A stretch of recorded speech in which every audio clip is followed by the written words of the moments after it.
When we talk about the metrics to evaluate that either the on-premises data center or the cloud deployment, which one of this is for our company, the cost is always a major factor. Okay, it's true that in the cloud everything is on the clicks, and within seconds you can deploy whatever resource you want to provision. But again, there are many cost associated with every different type of option that you are going to select. So for that, every major platform like AWS, GCP and Azure, they have their pricing calculator. So you can check from here, create an estimate that how much it is going to cost you, and that you can discuss with your manager that if that is the right solution for you or you have to change some settings. Okay, so for that we can check how the calculator.aws works. So we'll open this URL, and here then you will see the button to create an estimate. Okay, so you create an estimate in here, click there, and then you can select any resource that you're going to provision. Okay, and you can see the cost associated with it. Okay, so for that we are going to click here, search all services, and from here assume that we are going to deploy an EC2. So click here to configure, and when we create the EC2, we have multiple settings based on which region we are going to deploy it, and we can name it as something like whatever it is, like EC2 cost.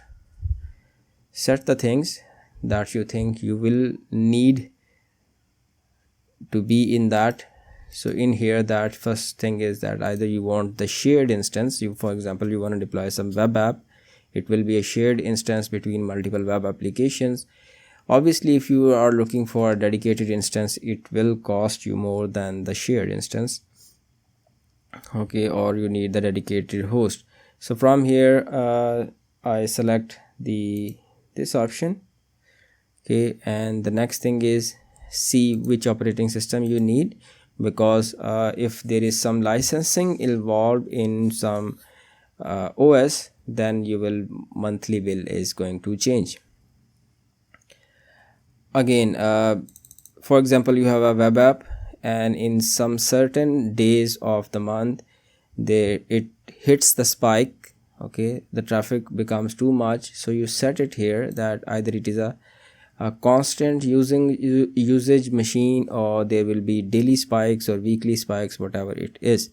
How many number of instances you need? If you are balancing the loads on more than one machine, you can set that number through here.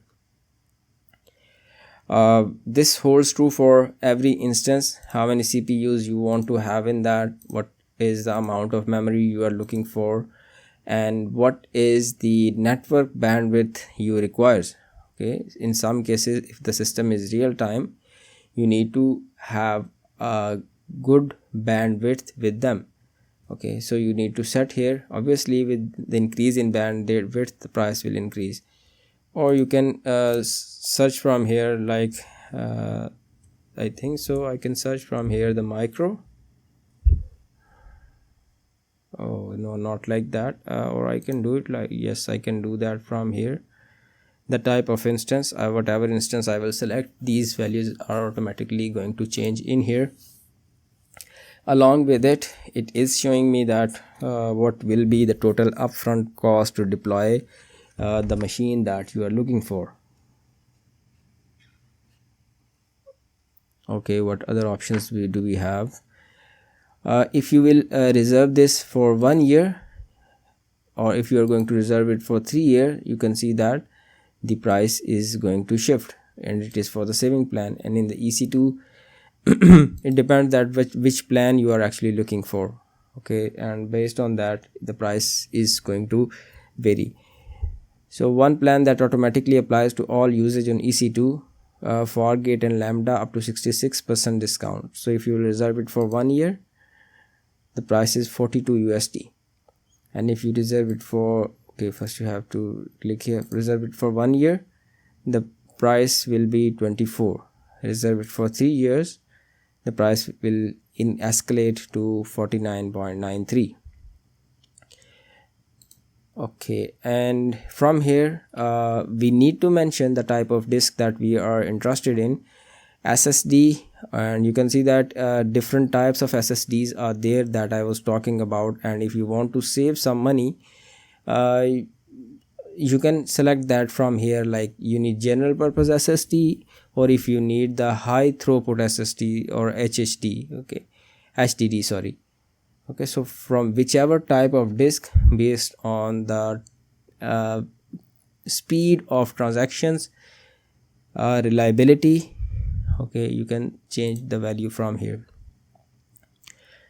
In here you will select that how much input outputs it is capable of. This SSD, it is capable of 64,000. If I will go to the, let's say, throughput, okay, I think so that it is HSD, and then for this one it is only 16,000, and for this one it is 64, and here it's supposed to 64, and it is in the limited regions as well.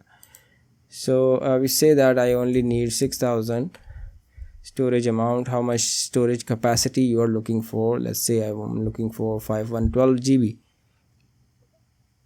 Okay, and snapshot frequency is to create the backup or save the some state of the SSD or the disk you are associating with it. These are the total calculations related to all the things in here related to Amazon block storage, EBS, elastic block storage.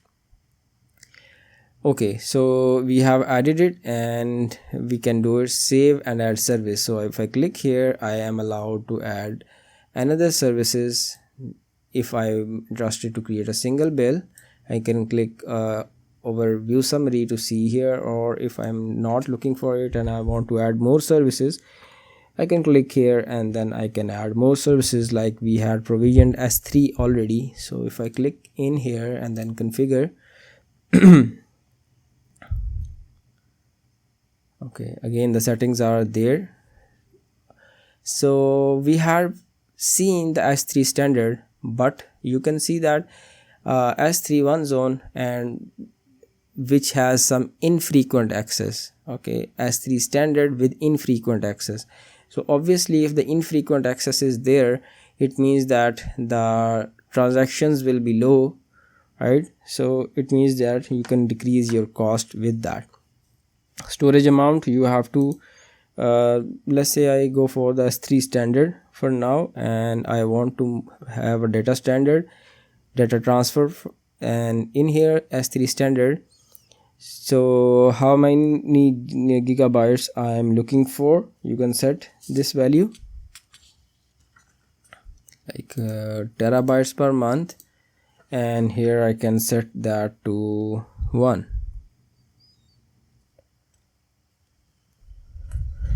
Okay, so how will be data moved?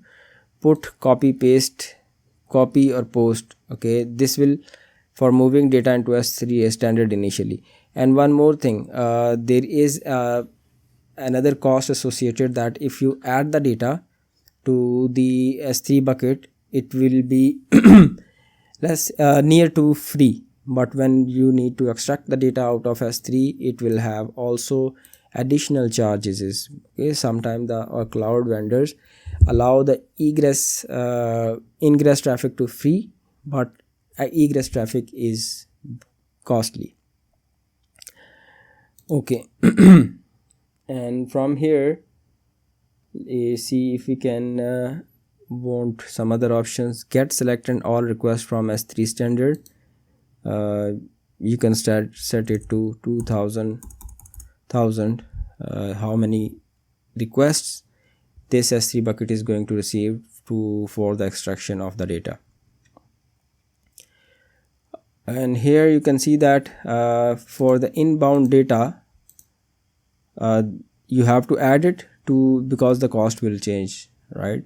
and here how many data is going to going out of this. Okay, that we also have to change from here. So I have added the two things. Now if I will click here, I can see the summary of how much it is going to cost me. These are just the random values that I have set, but the purpose is to show you that they have the calculator with them through which you can change the settings and your value is going to change. So this is actually too much for the 12 months. We have just deployed an EC2, not deployed actually, we have just looked at the cost of the EC2 and that how much the simple storage bucket for 1 terabyte is going to cost us for an year.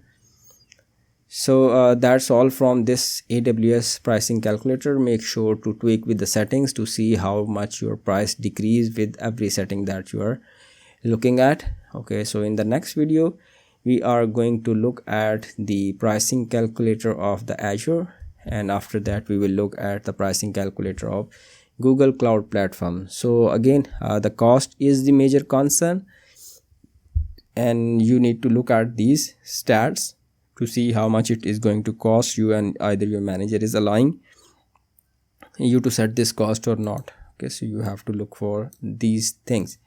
So thank you very much, and if you have some questions, you want